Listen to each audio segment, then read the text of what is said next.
Okay, I've got everything pretty well situated, and I wired the other connector up here. And so now I'm going to finish wiring and show you how to do some value stuffs. So let's go zoom over here, and we're going to enter our values for our capacitors here. Now, most of these capacitors on here, since this is a Max 232 chip, most of them are 1.1 microfarad. What we're going to do is we're going to choose the value block here. This is our value. And actually, excuse me, some of these are different. They're not just 0.1, some of them are different. I'm thinking of the decoupling cap, which is on the input down here. This one's C9. This one is going to be a 0.1. So we click on it, type 0.1 microfarad. So that's that one. We're going to come up here, we're going to do the same thing. Number 6, it's going to be a 0.047 microfarad. We're going to come over here to C7, and C7 is a 0.33 microfarad. So C5, and we'll fix those names running into each other here in just a minute. First we'll get this down, microfarad, and then number 4 is a microfarad as well. So now, I don't like them being sideways like that, so what we're going to use is we're going to use this button called Smash to smash the component. And what we do is we click on it, and see how there's these little plus signs that appear next to the names? Those are the origins for the names, and now we can actually move them. So we're going to move C6, right click to rotate, remember, and we're going to put it up here as well as its value. Now, this is where having you may want to change up your grid spacing to make it finer if you want to move these around, but I like this. This is working out just fine, so I'm going to change this one around, change that one around. We'll do C7 right there, put that there. Same deal with this one. We'll come right about, well, there's good. Say C5, and then same with C4. There, and there. There we go. That's a little better. Alright, so now we can go ahead and wire these up. So we're going to choose our wire. And we're double clicking to complete. And then we click there, double click, back, and double click, and click again, double click. Now, these two are going to go to ground. Now I'm going to show you the duplicate tool. You can choose the duplicate or copy, however you want to call it, tool, and just click on the ground and it'll just copy it. Voila! Back to our wire tool, down. Now, this is something interesting. Right now I just made a junction. Now for a junction in CAD, it does not automatically put the junctions in. So you will need to put your junction in, basically meaning that this actually is, this net is connected to this ground. And to do that, you come over here to this little dot right here, it's called junction, and we put our little dot right there. Now CAD will know that those are connected together, they intersect and they are connected right there. And so you want to do that anytime you have junctions. See, like right here, that's not connected, so I did not put a junction there. And CAD will recognize that as just wires coming over the top of each other. They're not connected. And so anytime you want to connect wires, you use a dot. And that's another thing, just while we're talking about this, let's say four-way junctions, let's say that these were supposed to be connected together. I don't like four-way junctions. If you're going to do them, let's say you have something coming this way like this. This is just for an example. And you go like this, and you also have something coming like this. When you're looking at this, once it's printed out, it's hard to tell, are these connected together? Are they overlapped? Or what are they? And sometimes even when you put the junction node on there, it will, sometimes they're hard to see. It's hard to tell if those are actually supposed to be together or not. And so what my recommendation is, this is just good schematic practice, is that, here, I'm going to undo that, is to take, I'm going to use my move tool, and see, it did not connect that one in. What I would do if you have something, I'm going to delete, if you have something like this that's happening, what I suggest doing is come down and do like a little jog, and then connect it in. And then do your other one that comes out from like here, like so. And that way, it's definitely, you definitely can tell that there is not a, it's not just crossing over this line, it's actually connected to it. That's just a small piece of advice that, because I've been burnt by that before, and you think that something's connected and it's not, or you think that it's not and it is, and so it can be very, very confusing. So make sure and watch out for four-way junctions, and make sure you indicate very clearly how it's supposed to be connected. So back to what we're doing. Let's copy our VDD. I'll put it somewhere around in there, as well as we're going to copy our ground. And I pressed escape to get rid of that multiple occurrence, just so you know. I like to press escape after everything I do. Once I'm finished with a certain particular command, I like to hit escape. So that's one other thing that I'm doing quite frequently. Now we're going to right click around to get to where we want. We're going to connect all this together. One of these are going to go down to here as well. It's going to go down to here. And we're going to connect this up to there. This is going to go to there as well. To there. And to there. Now we got a lot of junctions going on, so we got to make sure we plop in the proper junctions. So we got a junction here. We got one there. We got one there. Got a junction there, there, and there. So that gets our junctions in. We don't need them on these corners because they go, the junction is here. It's like a node. You know, there isn't anything else coming in here, so we don't need it on the corner. However, if you do put it on the corner, it's not going to hurt anything, but just letting you know, you don't have to have it on there if you don't want to put it in there. So that's got our power taken care of. So now we'll go over here and do our LEDs. So let's grab our copy tool again, grab our VDD, grab our ground.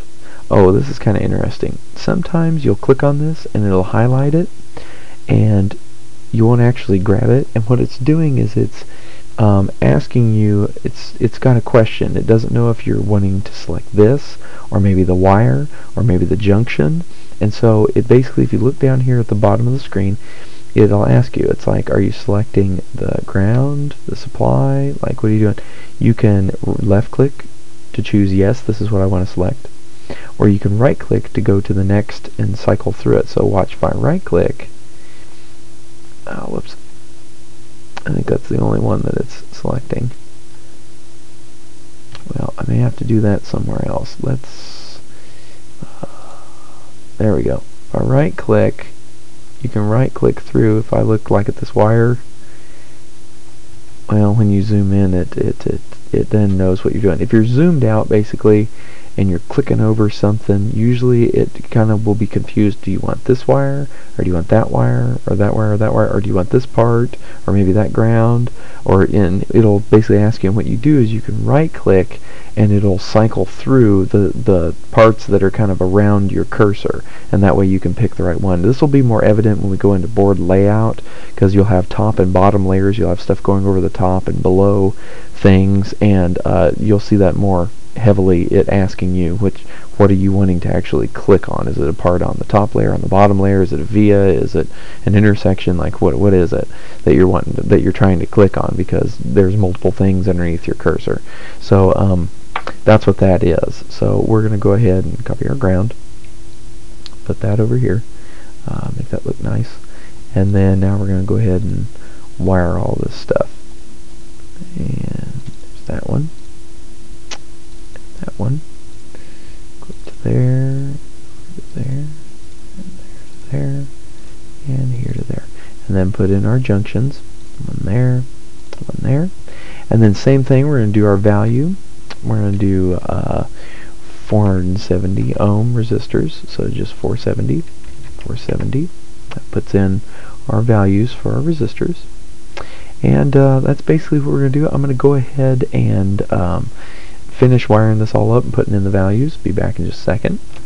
Okay, I'm back. I've finished wiring up some stuff. Oh, I want to show one correction. I kind of got carried away with putting the grounds in and whatnot. These are our LEDs for our transmit and receive LEDs, so you don't want them just to be on non-stop. So they were connected to ground, previously. So I connected them up to our TX LED and RX LED. So GP7 and GP6 is where those go, because what these do is they provide a ground when basically data is being transmitted, so you switch the ground side of this. So anyway, that gets us all wired up. Now we need to add some test points. So what we're going to do is we're going to come into our add, and we should be able to do test, type in test, and it's under test pads. And they have many different test points to choose from. Some have through holes, some are circles. Just depends on what they want to be. I use sometimes either the 16 or 19 rounds. The 19 rounds are really big. The 16s are a little smaller. I don't know, it's just kind of up to you. Depends on how much board space you have. For this design, I don't think we're really limited too terribly much on board space, so we're just going to use the 16s. That's good. So we'll hit OK. That brings on our test pads. Now what we're going to want is we're going to want a test pad definitely on VDD. So you're going to want one by VDD. You also want, let's see, let's make that look a little better. Let's do the 16. Let's go over here to the side, test pad 1. You always got to have your ground there and there. Let's go ahead and put a test pad. Let's see, up here, this is going to be for our reset. That's what this is going to be for. You can pull this to ground and it'll reset the chip. So we got that there. And then let's put a bunch of test pads for our GP pins. We may need them, we may not. So we're just going to throw a few out here. So we're going to put for, let's see, one there, there,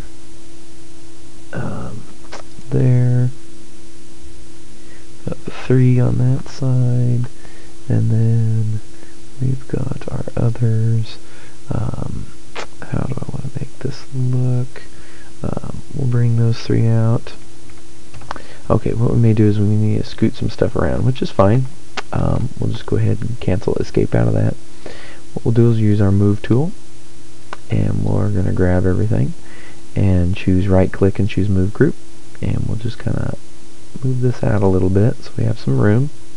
Okay, now we're going to grab our duplicate, and we'll duplicate our test point. So we'll grab that, got it again, and we're going to put 3 test points for our 3 different GP signals that are on the side of everything. So there we go, got that. I think we might be able to name these. Maybe not. Yeah, you can. If you choose the name, so there's value and there's also name. If you choose name, you can change the names of these. Instead of TP4, we can put our GP5. You put it in here. And then instead of TP5, we can put in GP4. And so on and so forth. And then over here, we've got our, let's see, we'll do, let me move this out of the way so I can see, we'll do GP0, we'll do our GP1, and GP2. Alright, that looks good. We may space those out to make them look a little bit better. There we go. That looks nice. So now we'll go ahead and wire these up, because we need to connect them. So get this in here. Okay. There's those.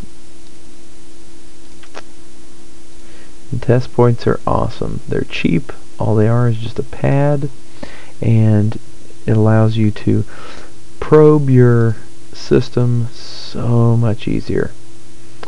So much easier. It's nice. That way you're not trying to solder on tops of pins and stuff like that.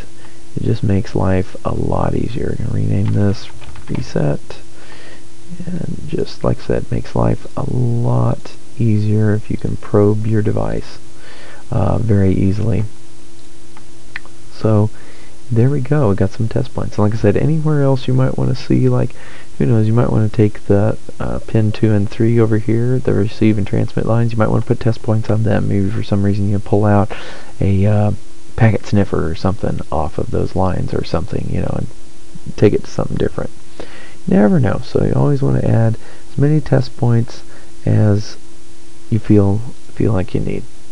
So that's basically the schematic capture. Hope you guys enjoyed that tutorial. That's how you basically, and make sure you save. But that's basically how you do the schematic capture.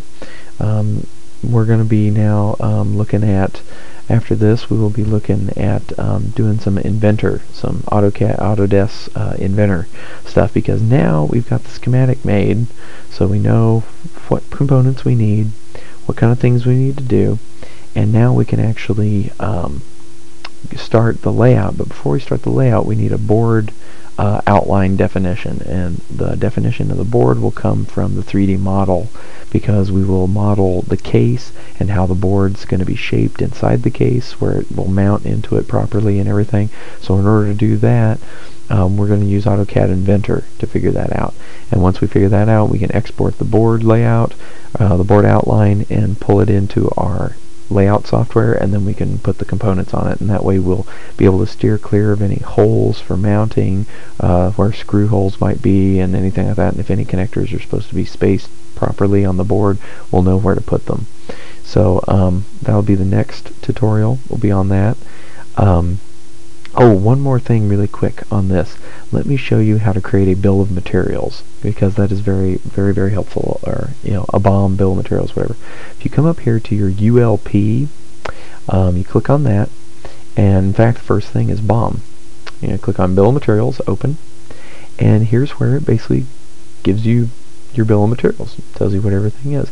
What I like, you can choose between parts, where it gives you basically like that, it tells you what's what, you know, the values, or you can choose parts, and it'll give you even the device and even the description of what they are.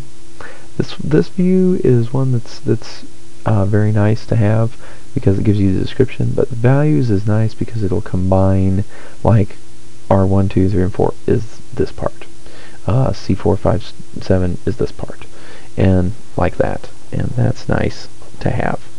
And so you do this. I like the HTML version, it just works better for me. And then you just click on save, and you can save that somewhere, like we'll just save it into our folder. And then if you ever want to view it, basically that's what it's going to look like, except it'll be in HTML format. And what I usually do is, once we're done with that, we're going to have to call up our other piece here. Like, let me grab our control panel here, and in our control panel we now have that. And if you want, you can say open. Well, we may have to, okay, I'm going to have to get it out of the folder, so give me just a second. Okay, I got it up here. So this is basically what it's going to look like. You can take and just copy this if you want, and just copy this table, and then we'll grab good old Microsoft Excel,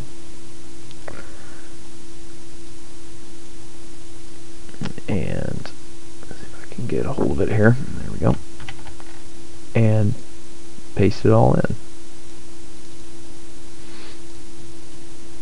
and then you've got it in Excel, which is handy to have. And so then you've got it all thrown into Excel, and you can manipulate it, do whatever you want. Like I like to take and put a thick border around it. Well, or let's see, do all borders. Then I like to do a thick border around the whole thing, and then a thick border around that. And then, yeah, you have real nice looking deals. Oh, and I do not like the text wrapping. I don't like that. So we'll do that, give it a double click, and there we go. There's your table. Voila, bill of materials. And that's nice to have too. And so that way then you can save this into your folder, and then that gives you a nice bill of materials to put your stuff, put all your, maybe even do other columns, put costs and everything in, so you can cost your your deal and everything. And so that's how you do the bill of material portion. Go back to the schematic. And so that's a real slick little deal. Again, ULP and then bill of material, and then you set it up and click save. Real simple. That's a bill of material maker. Again, other things like attributes. Attributes are nice to have for like a part. Let's say you can add, like here mine, I've got a new arc number for it. You can add as many attributes you want, like you want new arc number, you want like the package size, or maybe voltage ratings or whatever. You can put that in there, and then when the bill of material is created, you can actually have it pull that data into the bill of materials too, so you can see that.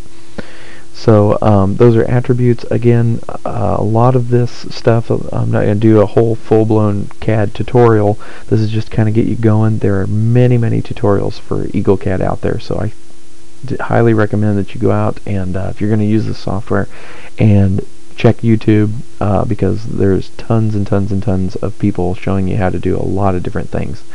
And check CADsoft's forum. There's some very good information on their forum too. People asking questions and wondering how to do things. So, and again, any questions you have for me, I am more than happy to answer any questions you may have. So, until then, thank you so much.